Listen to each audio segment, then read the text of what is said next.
శ్రీమాత్రే నమః. హిందూ బంధువులందరికీ నమస్కారం. ఈరోజు మనం ఈ వీడియోలో స్కాంద పురాణాంతర్గత కార్తీక పురాణంలోని 19వ అధ్యాయము జ్ఞానసిద్ధకృత హరిస్తవము ఇప్పుడు మనం చెప్పుకుందాం. వైకుంఠము నుండి నైమిషారణ్యంలోని తమ ఆశ్రమమునకు వచ్చినటువంటి శ్రీ మహావిష్ణువును జ్ఞానసిద్ధుడు ఈ విధంగా స్తుతించసాగెను. దేవేశా, వేదవేత్తలు మిమ్ము వేదవేద్యునిగాను వేదాంతములందు ప్రతిపాదింపబడిన వానిగాను గుహ్యమైన వానిగాను నిశ్చలునిగాను అద్వితీయమునిగాను తెలుసుకొనుచున్నారు. చంద్ర సూర్య శివ బ్రహ్మాదుల చేతను రాజుల చేతను స్తుతించబడు రమ్యములైన మీ పాదపద్మములకు నమస్కరిస్తున్నాను. వాక్యములతో చెప్పశక్యము కానివాడవు. శివునిచే పూజింపబడిన పాదపద్మములు కలవాడవు. సంసార భయమును తీసివేయు సమర్థుడవు. జన్మ సంసార సముద్రమందున్న శివాదుల చేత నిత్యము కొనియాడబడువాడవు. చరాచర ప్రాణులచే స్తుతింపబడినవాడవు. పంచమహాభూతములు చరాచర రూపములైన అన్ని భూతములు నీ విభూతి విస్తారమే. శంకరునిచే సేవింపబడిన పాదాలు కలవాడా, మీరు పరము కంటే పరుడవు. నీవే ఈశ్వరుడవు. ఈ చరాచర రూపమైన ప్రపంచమంతయు దానికి కారణమైన మాయతో కూడా నీ యందు తోచుచున్నది. ఓ కృష్ణ, నీవు ఆది మధ్యాంతములందు ప్రపంచమందు అంతటా ఉన్నావు. భక్ష్య భోజ్య చోష్య రూప చతుర్విధాన్న రూపుడవు నీవే. యజ్ఞస్వరూపుడవు నీవే. నీ సంబంధియు పరమ సుఖప్రదమును అయిన సచ్చిదానంద స్వరూపమును చూసిన తరువాత ఈ జగము వెన్నెలయందు సముద్రము వలె తోచును. ఆనంద సముద్రము నీవే. నీవే ఈశ్వరుడవు. నీవే జ్ఞానస్వరూపుడవు. సమస్తమునకు నీవే ఆధారము. సమస్త పురాణసారము నీవే. నీ వలనే సమస్తము జనించును, నీ అందే లయించును. నీవు ప్రాణుల హృదయమందుండువాడవు. ఆత్మస్వరూపుడవు. అఖిల వంద్యుడవు. మనస్సు చేతను చూడశక్యము కాని నీవు మాంసమయములైన నేత్రములకు ఎలా గోచరమవుతావు? ఓ కృష్ణ, నీకు నమస్కారము. ఓ ఈశ్వర, నీకు నమస్కారము. ఓ నారాయణ, నీకు నమస్కారము.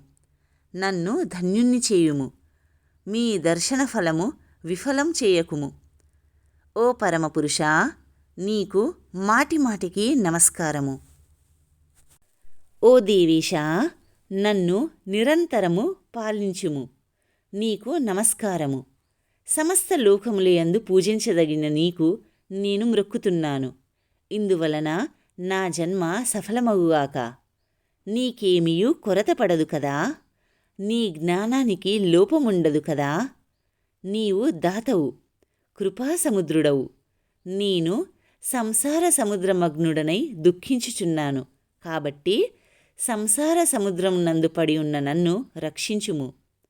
శుద్ధ చరిత ముకుంద, దుఃఖితుడనగు నన్ను రక్షించుము. త్రిలోకనాథ, నీకు నమస్కారము. త్రిలోకవాసి, నీకు నమస్కారము. అనంత ఆదికారణ పరమాత్మ, నీకు నమస్కారము. పరమాత్మరూపుడవు, పరమహంసపతివి, పూర్ణాత్ముడవు, గుణాతీతుడవు, కృపావంతుడవు. కృష్ణ, నీకు నమస్కారము. నిత్యానంద సుధాబ్దిని నివాసివి, స్వర్గమోక్షద్రుడవు, భేదరహితుడవు, తేజోరూపుడవు, సాధుహృదయ పద్మి నివాసివి, ఆత్మరూపుడవు, దేవేశుడవైన నీకు నమస్కారము. ఓ కృష్ణ, ప్రపంచమును పుట్టించి పోషించి సంహరించువాడా, నీకు నమస్కారము.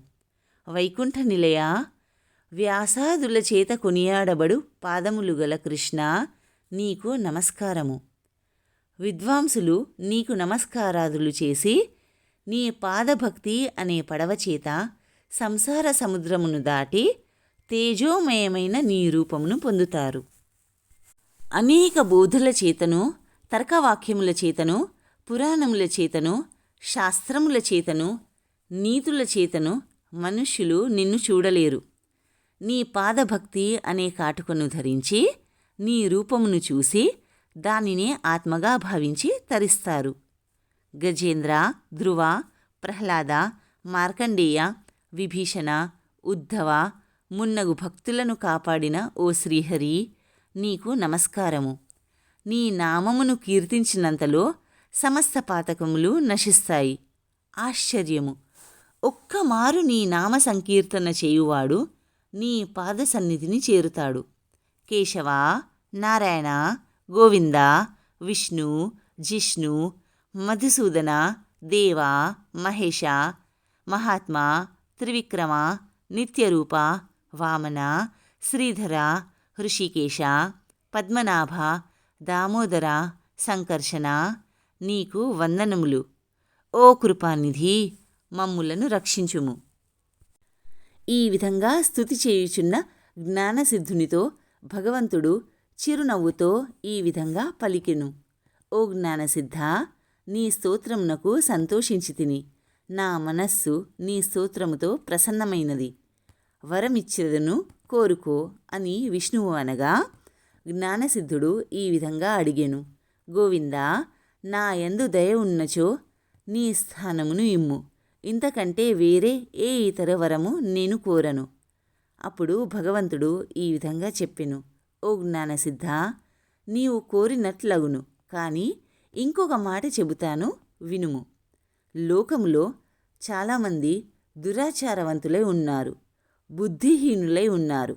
వారి పాపములు నశించి వారికి ముక్తి కలిగే ఉపాయమును చెబుతాను, వినుము. ఓ మునీంద్రులారా, మీరందరూ వినండి. నేను చెప్పే మాట ప్రాణులకు సుఖదాయకము. నేను ఆషాఢ శుక్ల దశమి నాడు లక్ష్మితో కూడా సముద్రమందు నిద్రిస్తాను. తిరిగి కార్తీక శుక్ల ద్వాదశి నాడు మేల్కొంటాను. కాబట్టి నాకు నిద్రాసుఖమును ఇచ్చే ఈ మాస చతుష్టయమందు శక్తివంచన చేయక వ్రతాదులను ఆచరించు వారికి పాపములు నశిస్తాయి. నా సన్నిధి కలుగుతుంది. నాకు నిద్రాసుఖప్రదమైన ఈ మాస చతుష్టయమందు వ్రతమును ఆచరించనివాడు నరకమందు పడతాడు. ఓ మునీశ్వరులారా, నా ఆజ్ఞ మీద భక్తిమంతులైన మీరు ఇష్టార్థదాయకమైన ఈ వ్రతమును తప్పక చేయండి. ఇంకా అనేక మాటలతో ఏం పనున్నది? ఎవరైతే మూఢుడై ఈ చాతుర్మాస్య వ్రతమును చెయ్యడో వాడు బ్రహ్మహత్య ఫలమును పొందుతాడు. నాకు నిద్ర గాని, మాంద్యము గాని, జాడ్యము గాని, దుఃఖము గాని, జన్మజరాదులు గాని, లాభాలాభములు గాని లేవు. అనగా ఈ నిద్రాదులకు భయపడి నేను సముద్రమందు శయనించలేదు. నా భక్తి కల వారెవ్వరో భక్తి లేని వారెవ్వరో పరీక్షించి చూద్దామని నిద్ర అనే వంక పెట్టుకొని శయనిస్తాను.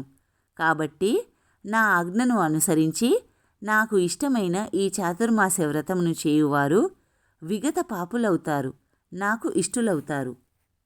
శ్రీ మహావిష్ణువు జ్ఞానసిద్ధునితో ఈ విధంగా చెబుతున్నాడు. నీచే చేయబడిన ఈ స్తోత్రమును నిత్యము త్రికాలములందు పఠించువారికి నా భక్తి స్థిరమై అంత్యమందు నా లోకమును చేరి సుఖిస్తారు. హరి ఇలా చెప్పి లక్ష్మితో కూడా ఆషాఢ శుద్ధ దశమి నాడు పాలసముద్రమందు నిద్రించుట కొరకు వెళ్ళి ఆదిశేషుని తల్పమందు శయనించెను. అంగీరసుడు ఉద్భూత పురుషునితో ఈ విధంగా చెబుతున్నాడు. ఓయి, నీవడిగిన ప్రశ్నకు సమాధానంగా ఈ చాతుర్మాస్య వ్రతము సర్వఫలప్రదము, అన్ని వ్రతములలోనూ ఉత్తమోత్తమమైనది. పాపవంతులు గాని, దురాత్ములు గాని, సాధువులు గాని ఎవరైనను హరిపరాక్ష్మీనులై ఈ 4 మాసాలు చాతుర్మాస్య వ్రతమును చేయవలెను. బ్రాహ్మణులు, క్షత్రియులు, వైశ్యులు, శూద్రులు, స్త్రీలు, యతులు, ఇతరులందరూ ఈ వ్రతమును విష్ణుప్రీతి కొరకై చేయాలి. మనోవాక్కాయములను శుద్ధి చేసుకుని చాతుర్మాస్యం నందు హరిని పూజించినవాడు ధన్యుడవుతాడు. చాతుర్మాస్య వ్రతమును ఆచరించనివాడు కోటి జన్మములందు కళ్ళు త్రాగేవాడు పొందే గతిని పొందుతాడు. ఇందులో సందేహం లేదు. పరమాత్మ తుష్టికై చాతుర్మాస్య వ్రతమును ఆచరించనివాడు గోహత్య చేసిన వాని ఫలమును పొందుతాడు. కావున ఎలాగైనా వీలు చేసుకుని ఏ విధంగానైనను చాతుర్మాస్య వ్రతమును ఆచరించేవాడు 100 యజ్ఞముల ఫలమును పొంది అంత్యమందు విష్ణులోకమును చేరుతాడు. జ్ఞానసిద్ధాదులు ఇలా హరి యొక్క మాటలను విని చాతుర్మాస్య వ్రతమును చేసి వైకుంఠలోక నివాసులయ్యారు. స్కాంద పురాణాంతర్గత కార్తీక పురాణంలోని 19వ అధ్యాయం సంపూర్ణం. దేవాధిదేవులైన పరమేశ్వరుడు మరియు శ్రీ మహావిష్ణువు యొక్క కృపాకటాక్షాలు, ఆశీస్సులు సదా మనందరిపై ఉండాలని కోరుకుంటూ స్వస్తి.